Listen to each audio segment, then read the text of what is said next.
Hello everyone, good morning. কেমন আছো সবাই? আশা করছি তোমরা যে যেখানেই আছো প্রত্যেকেই খুব ভালো আছো। আমিও তোমাদের ভালোবাসায় বেশ ভালোই আছি। এস ফ্যামিলিতে আজ আরও একটি নতুন ব্লগে তোমাদেরকে জানাই অনেক স্বাগত, অনেক অনেক ভালোবাসা।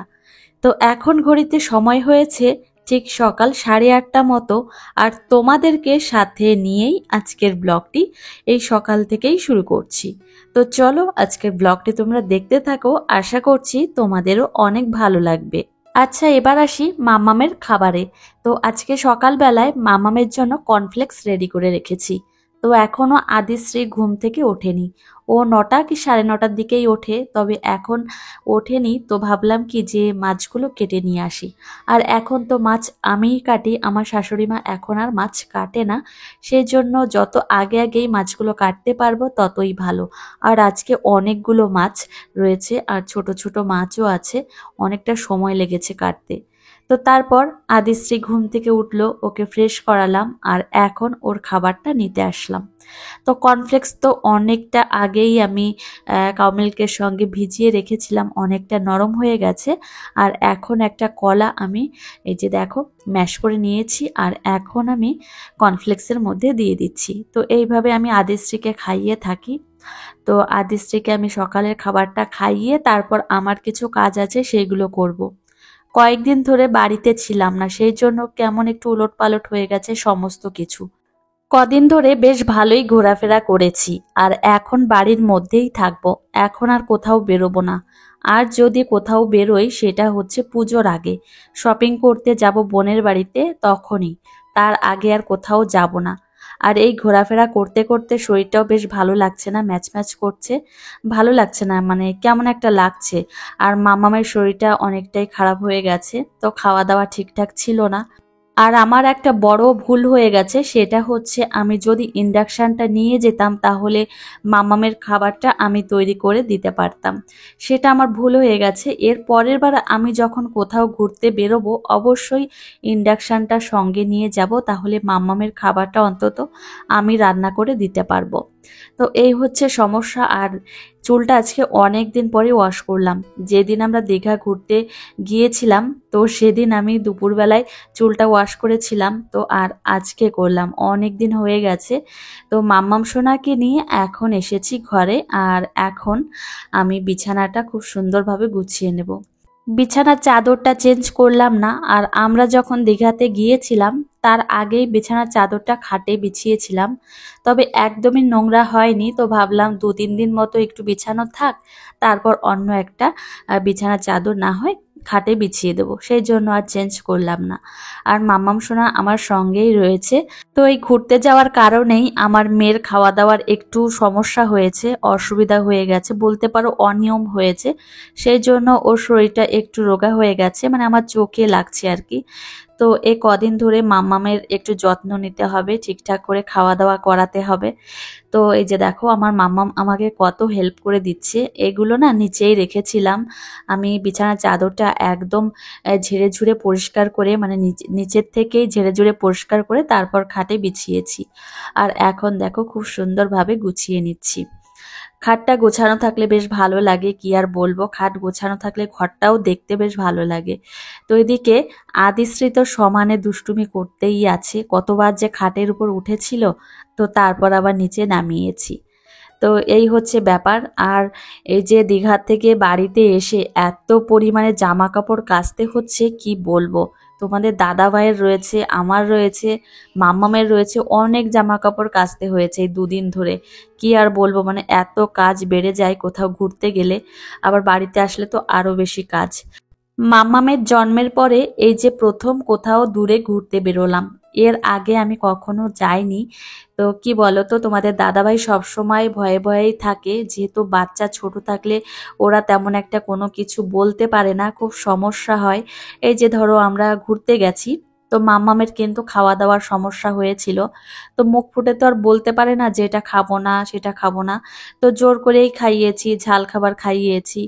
তো আমাদের বড়দের খাবার জানো তো কেমন রান্না হয়, তেল মশলা একটু বেশি দিয়ে রান্না হয়। তো সেই জন্য মেয়েটার একটু সমস্যা হয়েছে।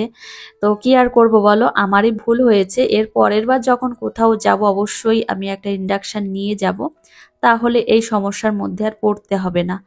আর এখন আপাতত কোথাও তো যাচ্ছি না। তো সামনে আবার মামামের জন্মদিন, আগস্টের 19 তারিখে মামামের জন্মদিন। তো তারপর আবার পুজো, তো সামনে অনেক কিছু আছে, অনেক কিছু। তো যাই হোক, এখন আমি ঘরটা ঝাড়ু দিয়ে নিচ্ছি। আর তোমাদের একটা কথা আমি জানিয়ে দিচ্ছি, আমার ফোনটা না একটু প্রবলেম হচ্ছে। আমার ফোনটা মাঝে মধ্যে বন্ধ হয়ে যাচ্ছে। তো বারবার অন করার চেষ্টা করছি, অন হচ্ছে না, পুরো একদম ব্ল্যাক হয়ে যাচ্ছে। তো একটু সমস্যা হচ্ছে, কি বলবো, মানে এমন পরিস্থিতিতে। তো তারপর তোমাদের দাদাভাইকে বলেছি যে এমন অবস্থা থাকলে তাহলে আমার ভিডিও করতেও অসুবিধা হচ্ছে, আমাকে একটা ফোন দাও। তো তোমাদের দাদাভাইয়ের ফোনটা ভাবছি নেব। তো মাঝে মধ্যে তোমাদের দাদাভাইয়ের ফোন দিয়েও আমি ভিডিও করি। তো দীঘাতে গিয়েছিলাম, যে ভিডিওগুলো আমি করেছিলাম তোমাদের দাদাভাইয়ের ফোন থেকেই করেছিলাম, যেহেতু আমার ফোনটা একটু ডিস্টার্ব হচ্ছে। আর আরেকটা কথা কি জানো তো, মাম্মাম যখন আরো বেশি ছোট ছিল তখন ফোন দেখলেই ছুঁড়ে ছুঁড়ে ফেলে দিত। সেই ছোড়ার জন্যই আমার ফোনটা এই সমস্যাটা হচ্ছে। তো কি করব কে জানে, এখন একটা নতুন ফোনের খুবই দরকার, আমার ফোনটা ঠিকঠাকভাবে কাজ করছে না। তো কি করব কে জানে। আর সব সময় তো ভিডিও করতেই হয়, সব সময় করতে হয়, মানে এই যে দেখো একটা কাজকর্ম করছি, তো এখন ফোনের দরকার হয়। তো ফোনটা না কি একটা সমস্যা হলো সেটাই বুঝতে পারছি না। তো তোমাদের দাদাভাই বলেছে যে এখনো 7-8 দিন পরে দেখবে যে ফোন দেবে কি না দেবে। তো একটা সমস্যার মধ্যেই আছি। তো সামনে একটা গুড নিউজ দেব তোমাদেরকে, তো সেই জন্য এখন বলতে পারছি না তোমাদের। তো সেই মানে গুড নিউজটা হয়ে যাক, তারপর তোমাদেরকে জানাবো। আর এদিকে দেখো মাম্মাম সোনা কি করেছে জানো তো, ও বেসিনে গেছিল, আমি এদিকে ঘর দুয়ারগুলো ঝাড় দিচ্ছিলাম, মাম্মাম বেসিনে গিয়ে হাত ধুয়েছে, তারপর মুখ ধুয়েছে। দেখো সামনের চুলগুলো ভেজা। তো এখন আবার ক্রিম নিল, তো ক্রিম নিয়ে আবার যাবে বেসিনে। তো এই দোতলাতে আসলে এটাই করে, ওর দুষ্টুমি দেখতে দেখতেই দিন চলে যায়। তো বকাও দিই মাঝে মধ্যে, আবার কান্নাও করে। আর এই যে দেখো তোমাদের একটু দেখাচ্ছি, বেসিনে চলে এসেছে। আগে কিন্তু মাম্মাম বেসিনটা হাতের নাগালে পেতো না, আগে সাইডে একটা জায়গা আছে ওইখানে দাঁড়িয়ে বেসিনের জলটা ছাড়তো, কিন্তু এখন বেশ অনেকটা লম্বা হয়েছে। তো কিভাবে দাঁড়িয়েছে দেখো, তোমাদের একটু দেখাচ্ছি, পাটা এইভাবে উঁচু করে দাঁড়িয়েছে, এখনো পুরোপুরি নাগালটা পায় না। তো যাই হোক, এদিকে মাম্মামকে নিয়ে রয়েছি, আমি আবার যাব একটু দোতলাতে, মানে দোতলাতেই রয়েছি, ভুল বলছি, আমি দোতলাতেই রয়েছি, আমি যাব এখন ছাদে। তো মেঘ হয়েছে প্রচন্ড পরিমাণে, তো ভেবেছি জামা কাপড়গুলো তুলবো। তো তার আগে ভাবলাম যে জামা কাপড় তুলবো, তার আগে মাম্মামকে স্নান করিয়ে নিয়ে আসি।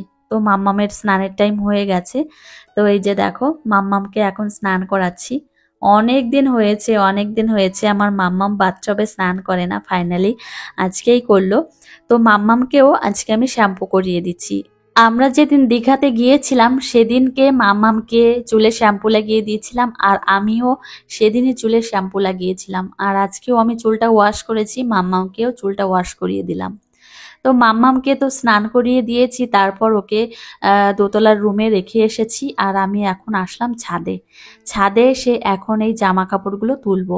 তোমাদের দাদাভাইয়ের যে জামা প্যান্টগুলো রয়েছে সেগুলো তুলে নিয়ে যাব। তো ওগুলো একদমই শুকিয়ে গেছে, আর বাকি যেগুলো রয়েছে সেগুলো থাক, সেগুলো এখনো শুকায়নি। তো যখন বৃষ্টি নামবে নামবে দেখবো, সেই সময় এসে তুলে নিয়ে যাব। তো তোমাদের দাদাভাইয়ের যে কত জামা কাপড় হয়েছে তার কোনো ঠিক নেই, অনেক জামা কাপড় হয়েছে।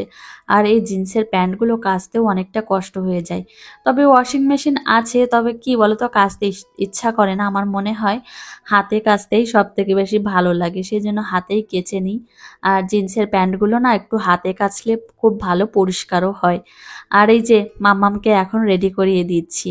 তো মাম্মামকে যে কতদিন এইভাবে বসিয়ে রেডি করাই না, সেই হোটেলের মধ্যে ছিলাম, কোনো রকম একটু রেডি করিয়ে দিতাম এই আর কি। তো এখন মাম্মামের সঙ্গে বেশ অনেকটা সময় কাটাবো, এখানে একটু থাকবো, তারপর নিচে যাব। আগস্টের 19 তারিখে মাম্মামের জন্মদিন। তো মাম্মামের 3 বছর কমপ্লিট হবে। তো তারপর ভেবেছি মাম্মামকে স্কুলে ভর্তি করিয়ে দেব। তো তোমাদের দাদাভাইও সেটা বলেছে, যে আমাকে আজকে বলল সকালবেলায় যে মাম্মামের আগে 3 বছর কমপ্লিট হয়ে যাক, তারপর ওকে স্কুলে ভর্তি করিয়ে দেব। তো সামনে আবার অনেক কাজ আছে, সত্যি বলছি। তো আরও কাজ আমার বেড়ে যাবে। আর মাম্মাম তো কথা শিখে গেলে, খুব ভালোভাবে কথা শিখে গেলে ভেবেছি ওকে আবার গান শেখাবো। দেখি কতদূর কি হয়, অনেক ইচ্ছা মনের মধ্যে, জানো তো।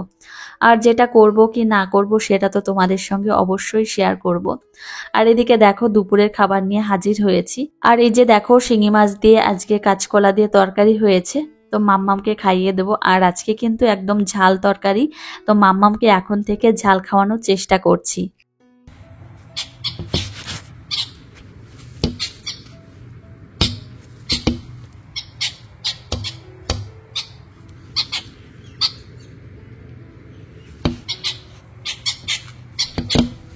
আমাদের তিনজনেরই খাওয়া দাওয়া হয়ে গেছে। তারপর এখন এসেছি ঘুমোতে, মানে একটু রেস্ট নেব। আমি তো ঘুমাবো না, মাম্মাম ঘুমোবে, ওকে ঘুম পাড়াবো। তো এসে এক কাণ্ড হয়েছে। আর এখন সকাল বিকাল দুবেলাই এই পাখির উৎপাতে আর ঘুমোনো যাচ্ছে না, কি বলতো। মানে ভোর হতে না হতেই জানলার উপাসে এসে ডাকাডাকি করবে আর জানলাতে ঠোকর মারবে। তো ঠোকর মারতেই থাকে, আর সেই আওয়াজে তো ঘুম ভেঙে যায়। আর মাম্মামও প্রচণ্ড ভয় পায়। তো এর জন্য আর ওপরে ঘুমানো হয়নি, আবার নিচের রুমে এসে মামাকে ঘুম পাড়িয়ে দিয়েছি। যাই হোক, বিকালের পর থেকে ভিডিওটা আর সেইভাবে করা হয়নি, তো এখন থেকে আবার শুরু করছি। এখন রাত 8:30 বাজে।